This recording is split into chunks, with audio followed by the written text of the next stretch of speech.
What's up? I'm Tyler. And I'm Dakota. And this is the Bourbon and Business Podcast, where we interview successful businessmen and women to let you in on why success doesn't have a single formula to follow. We also have a little bourbon tasting along the way, because why not? Why not? So guys, please enjoy this episode and let us know your thoughts at Bourbon and Business Podcast on Instagram.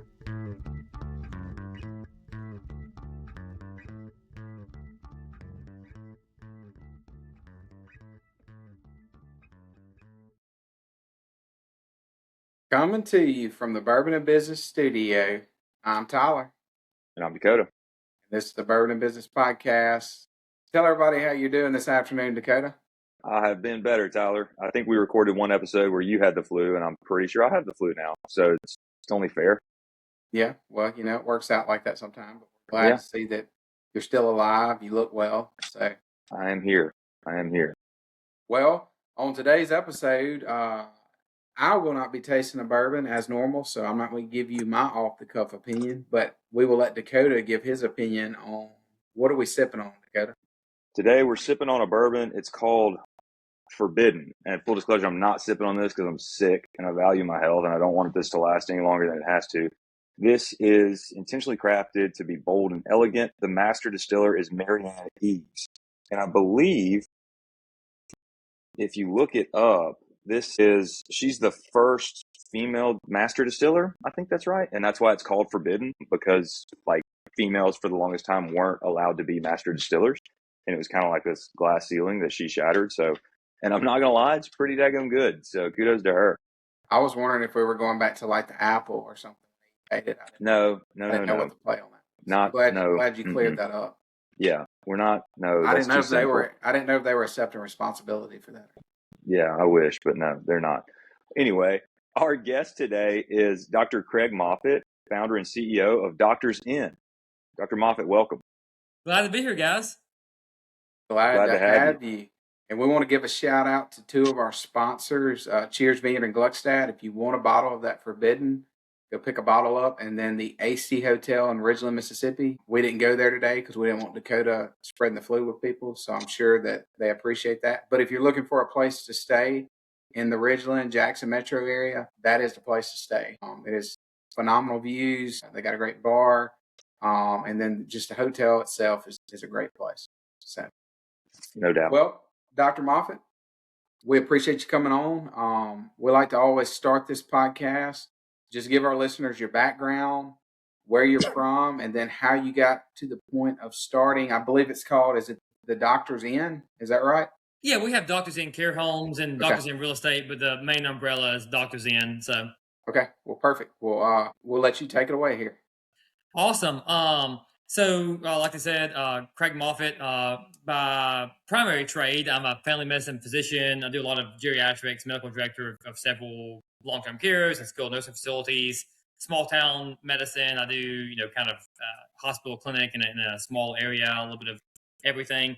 And so my clinic is in the hospitals or in Maben and Yapora. So outside of Starkville off of Highway 82. So I kind of cover that whole corridor. I've got several different facilities I go through along that Highway 82 corridor in Mississippi that I'm at. Married with 4 children. So obviously that's a big part of my life as well. And I've really enjoyed a lot of I do a lot of real estate dealings. I've always had a kind of an entrepreneurial bug we'll get into today and have a couple of operating businesses as well. The primary one I think we'll discuss today is Doctor's Inn, but I grew up in a small rural area, so small town America is very important to me, and serving people in that demographic in that area is very important to me. So, but I mean, I could give you an hour long backstory or a short one. That's the super short one. So, yeah.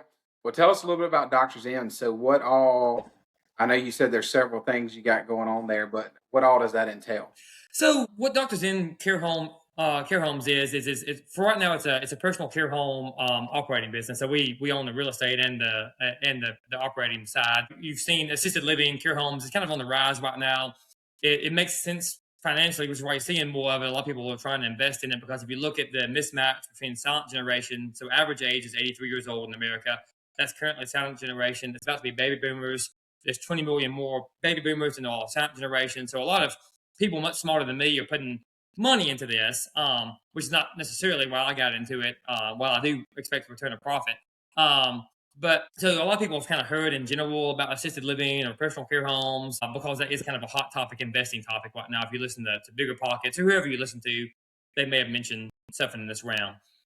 So what we primarily do is we like both. We like to own the real estate, and then was a commercial real estate type building, and then we like to operate the business as well. And our model is focused on kind of the 15 to 30 bed residential, more kind of personalized, smaller type setting. You've got some assisted livings that are 150 and 200 beds. And they can provide pickleball courts and a lot of amazing things. But when it comes to individualized, personalized care, or being able to be opened in a small town, I mean, they're not going to open a $100 million facility in a small town. That's not going to. And then, so what I wanted to focus on, typically what you see in these areas is you see luxury. So you see $8,000 a month facilities, or you see Medicaid facilities. So there's a huge gap in kind of that mid tier. So we are private pay long-term care insurance. We're not Medicaid, but we're actually around $3,000 a room in most of my small towns, and we target kind of mid tier markets in Mississippi for the moment. But think $5,000, $10,000, $15,000, 15,000 people, but that have demographics that support an older geriatric type population. Because a lot of people don't want to move their parent 2 hours away to a facility. And then we try to keep ours priced. My goal was my parents were working class their whole life. I was the first one to go to university. So somewhere that my parents with Social Security and maybe a small pension could afford to go to. Like I said, if you look at a lot of these models, they're thousands and thousands of dollars. And there's a place for that. I'm glad that we have the luxury, and I'm glad that we have the more Medicaid funded.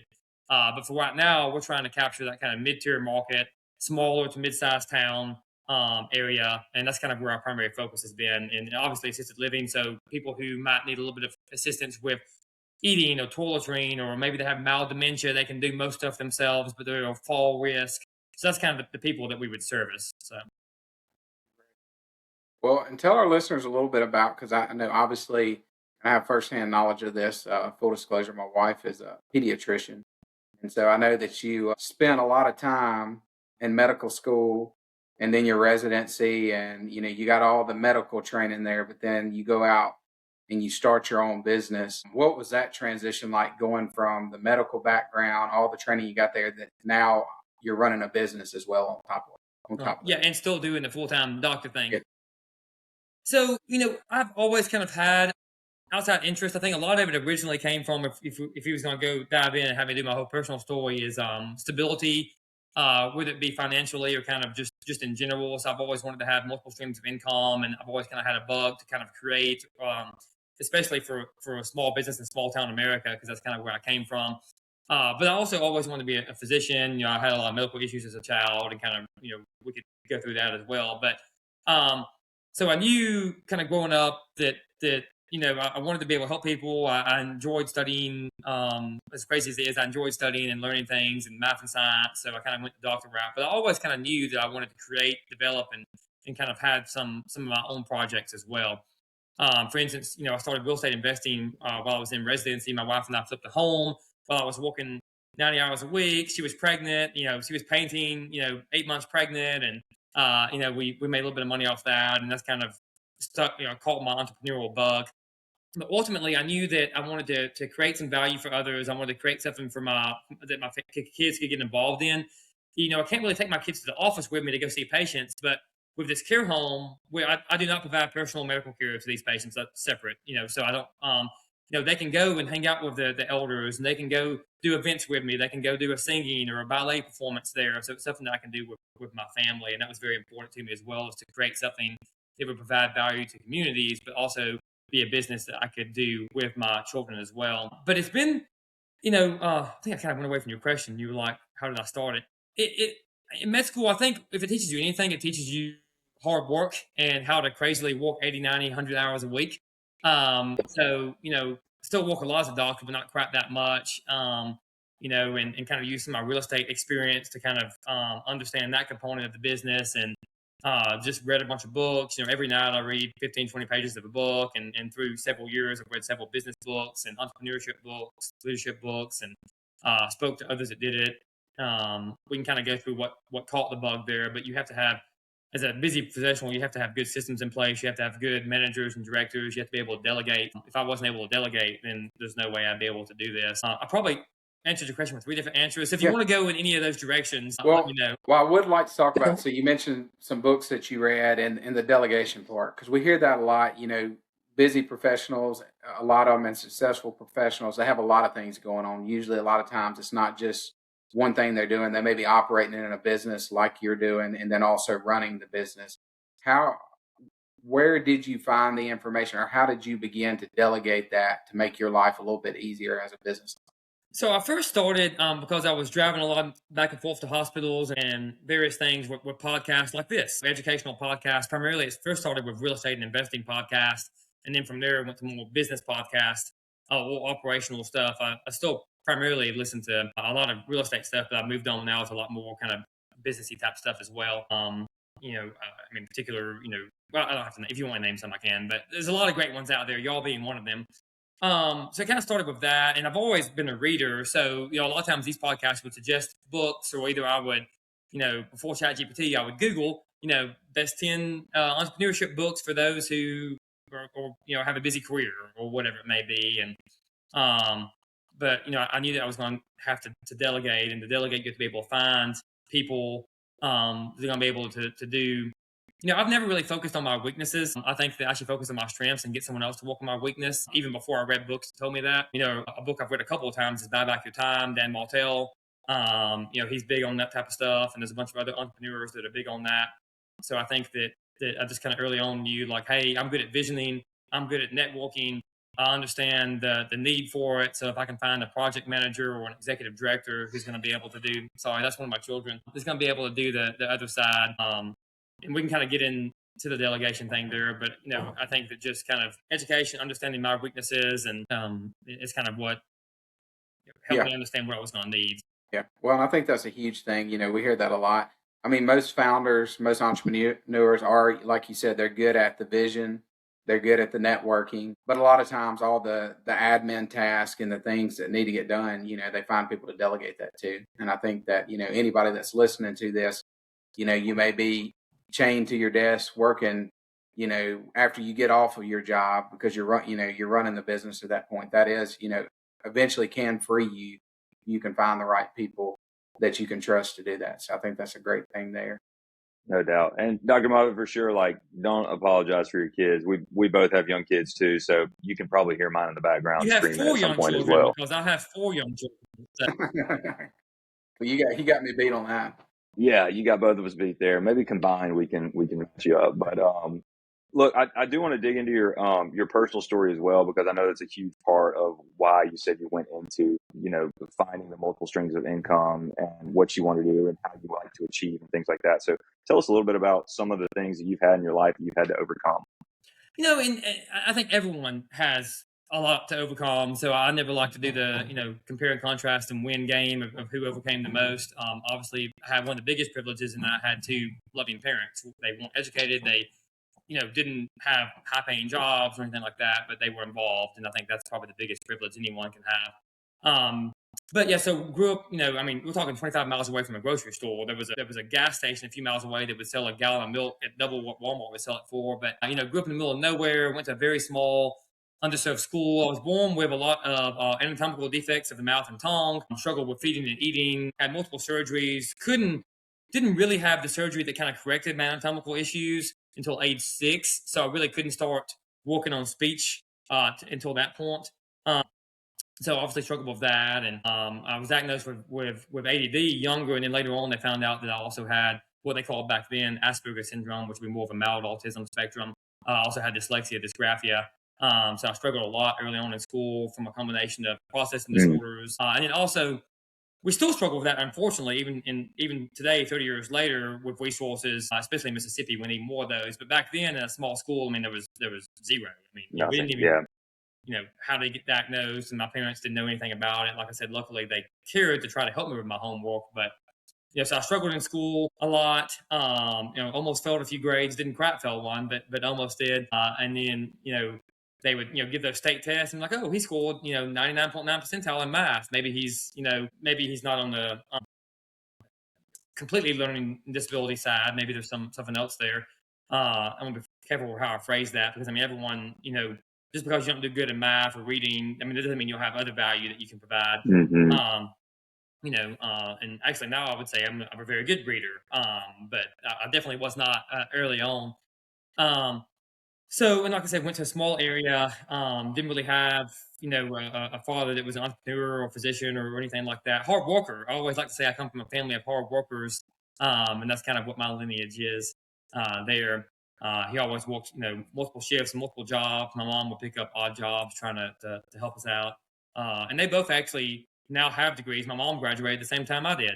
I helped her with some of her Love that. math in college. So because of that, limited resources and kind of knowing struggles we had then and wondering when we were going to be able to do this or that, and me not being able to play certain sports or activities because of financial constraints. I mean, if I really, really wanted to, I'm sure my parents would have figured it out. But even as 10 years old, I knew that it was difficult for them. So I knew that I you felt wanted that some stability there.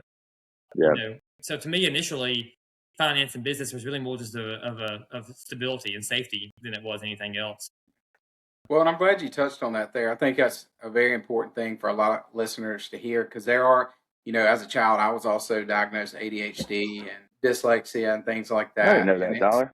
And it's, I look back on that, and I think a lot of times because it was a newer thing, I grew up very rural like you. It was treated, kind of like it was a learning disability. And I guess maybe it is. But looking back on that now, I think that that's kind of a superpower for me now, in my business. I think the reason I'm able to operate the way I am is because, the difference is there. And I think that when you start looking at that as, more of a gift than us labeling as a disability, I think that is a big and powerful thing, because it is, everybody's different.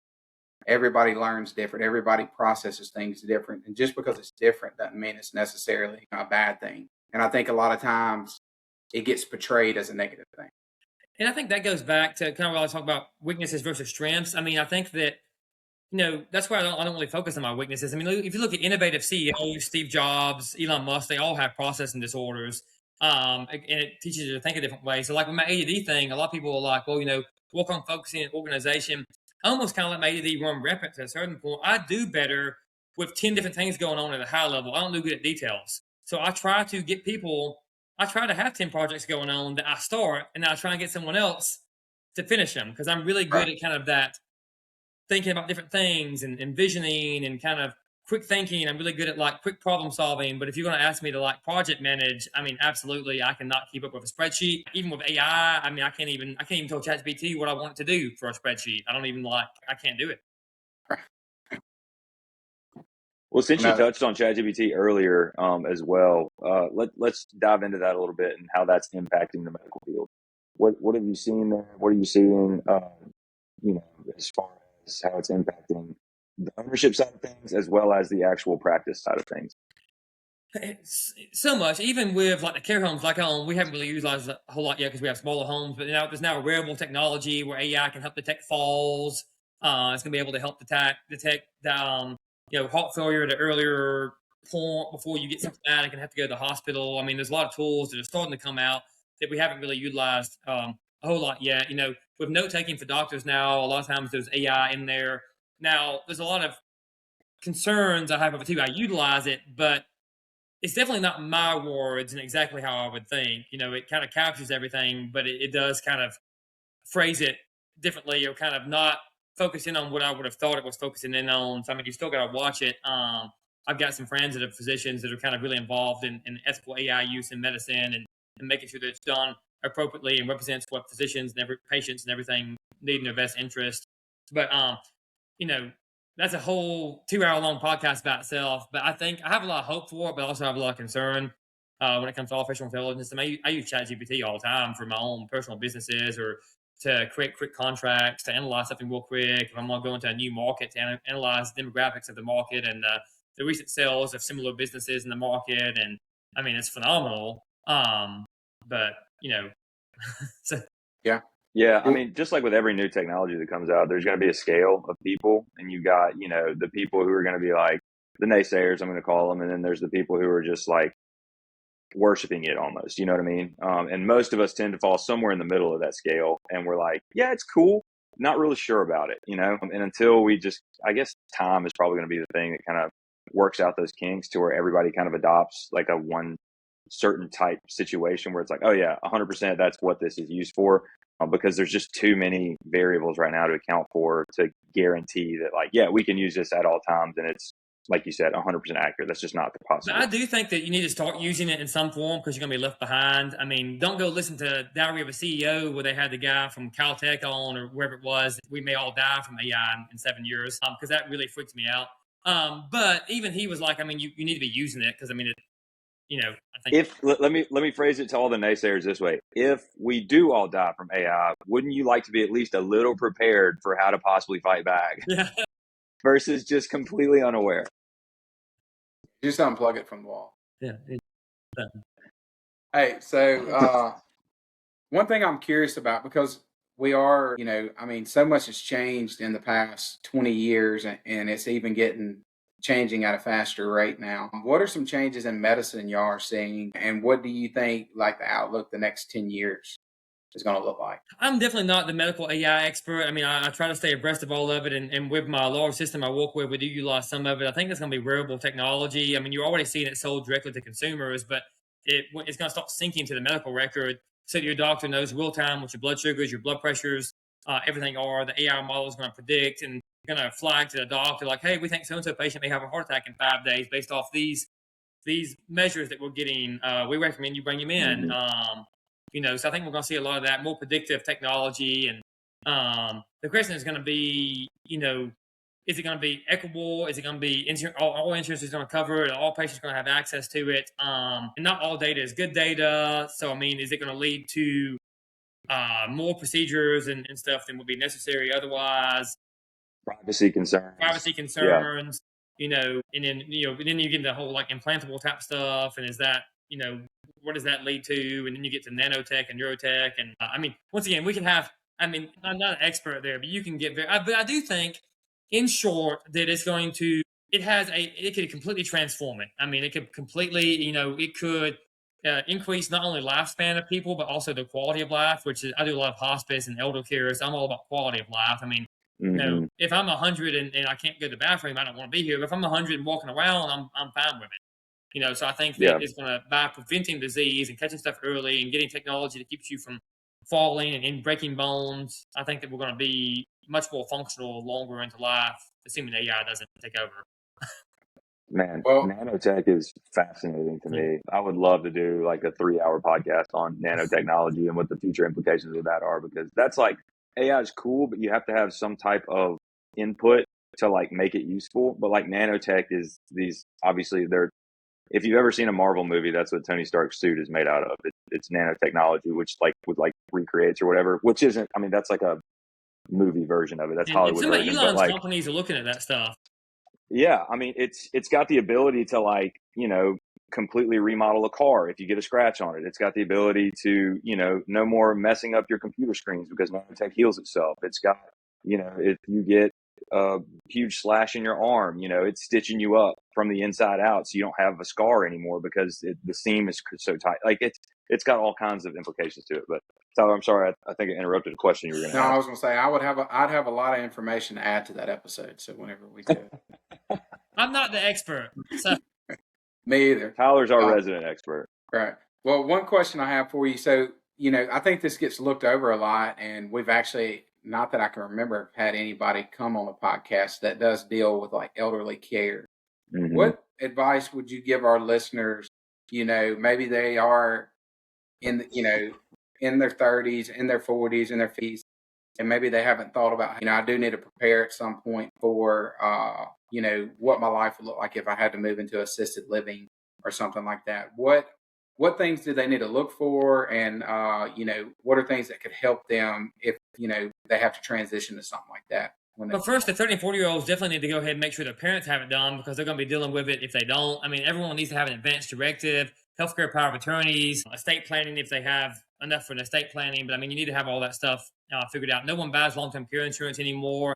And becoming more of an advocate for that, it's tough to find a good policy. I mean, you want to talk to a good insurance agent, but you've got to think about it. You've got to know it exists. So basically, Medicare does not pay for any type of long-term care. They'll pay for skilled care for like up to 90 days in certain situations. If you break a hip or something like that, Medicare does not pay for nursing homes, assisted living. A lot of people don't know that. Medicaid will pay for it, but there's less limited options. They don't pay for private rooms. They pay for like single room, for shared rooms, and can't always get on Medicaid. For instance, if you own a house and you haven't sold it within the past 5 years or transferred someone else's name within the past 5 years, you can't get on Medicaid unless you sell that house. So unless you've done estate planning and made sure that you transferred assets to your child or a trust 5 years prior, and I'm not a lawyer, these things change, but I mean, you've got to be thinking about this. Go meet with an estate planning attorney, meet with your financial advisor. Financial advisors have a lot of information on this as well, to be like, what are we projecting long term? Because we think about, how much money will I need to live when I'm 70, but we don't think about how much care is going to cost. I mean, in-home care could cost $18,000 to $20,000 a month if you have 24-hour sitters. So that makes even those luxury assisted living sound cheap. Average care of a normal assisted living nationwide is probably closer to $6,000. Mississippi is about $4,500 a year a month for your typical assisted living. Obviously, like I said, we have luxury ones, and that typically is going to be over and beyond what Social Security would be. So, I mean, you've got to acknowledge it. You've got to start planning for it. Is that going to be that you buy a long-term care insurance policy? Is it going to be that you assume that your assets will grow to a point to where it would pay for you and your wife, let's say, $10,000 a month for an assisted living home? Nowadays, there are facilities where you can go at age 65 and buy a home for $300,000. And then when you need more care, they sell that home and then use that money to fund your assisted living care. When you need higher level of care, there's a place like that in the Jackson area. There's a place like that up in North Mississippi. So you got to look at your options there. There's a lot of different things you can do there, but you just got to think about it. Financial advisors, you can contact us. We're happy to help with it some. But just think about it, man, because I see so many patients. They're like, it's fine. And then at 66, they have that big stroke. The wife can't take care of them. And at that point, your only option is pretty much a nursing home because you're too sick to go to an assisted living or wherever else it is. And you don't have the ability to get Medicaid yet because, like, if you sell your home, your wife didn't have anywhere to live. And you need to think about it, 10 years, 20 years in advance. Because if you wait till too late, I have advanced directives. I'm 37. I have a trust set up and I'm 37. I'm not a multimillionaire, but I've got that stuff set up because I've seen how messy it can be. So. Great word there. I thought that was a good point to touch on just because it is, we don't think about getting older. It's kind of something that stays out of our mind. And nobody ever wants to admit they're going to die. Yeah, until something happens. Yeah. I think it is too late. A very wise thing for business owners. Because you spend your whole life building something, but you do need to think about, the transition at some point. And that's even more because a lot of people, they are the business. And if it's not set up to where you could even sell it potentially, and that's a whole different exit strategy planning, which y'all probably know more about than I do, but just, you got to plan for stuff, man. You got to plan. So. Yeah. And, as a business owner, take time for your health too. Mm-hmm. I think that gets left out a lot of times, going to see your doctor regularly or even going to the gym and things like that. I think a lot of times business owners are so busy, they put their health last, which can lead to problems down the road. Yep. Well, Dakota, I guess we're not going to do a bourbon break because you have already given us your thoughts on the bourbon, and I have no thoughts. I will go a little bit more in depth. I just smelled the bottle to kind of refresh my olfactory senses here. You can smell? Yeah, I can still smell. I don't have COVID. It's just the flu. That's what you think. Well, yeah. So fun fact, when I had I call it the OG COVID, the original COVID, like way back in 2020, I had a bottle of bourbon on my counter. That's how I would determine if my smell came back. Every morning I would go out there, just nothing, and just pop the cap back on and be like, well, maybe tomorrow, So, but I thought it's a very good bourbon, honestly. I think her name was Marianne. Is that right? Marianne Eves. She did a great job. Super cool bottle. I love them. It's called Forbidden. There's a cool play on there for the words and stuff. But it's a lighter bourbon, which is great. Let's see. What's the proof on this? It is I love when they do this. 95.2 proof. So it's right in my sweet spot of 90 to 110 proof. It's got a good color to it. It's got a good caramel flavor in it as well. But off the dome here, I'm going to land at like a 8.5. We'll rate it again when we actually have time to sit down and drink it. But just from my memory, I'm going to land at 8.5. Well, Dr. Moffett, tell our listeners if someone's listening to this and maybe they're in your area where you're at, if they're looking for I think you said your family medicine, so if they're looking for a doctor, or maybe they want to look into your assisted care living facilities, maybe they have a parent that's going into it, or maybe they're looking at going into one. What is the best way for them to find you? So I'm very active on LinkedIn, Craig Moffett. So Craig Moffett on LinkedIn is where I'm most active socially. I do have Facebooks and some other stuff as well, but LinkedIn is where I'm most active at socially. You can go to doctorsin.net, and find some of my information there as well. And if there's any physicians or other high earners interested in real estate, I do also occasionally do some consulting and help people, invest in real estate. I did a cost seg this year where I wrote off several $100,000, appropriately.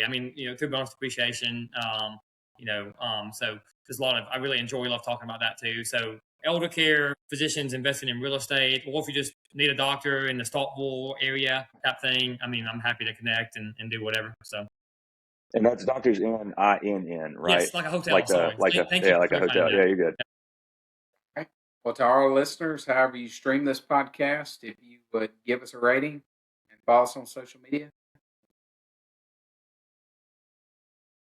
Hope you guys enjoyed this episode.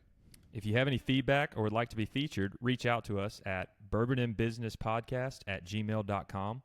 Or find us on Instagram at Bourbon and Business Podcast. Thanks again for listening. Follow us for more content and info on the next episode.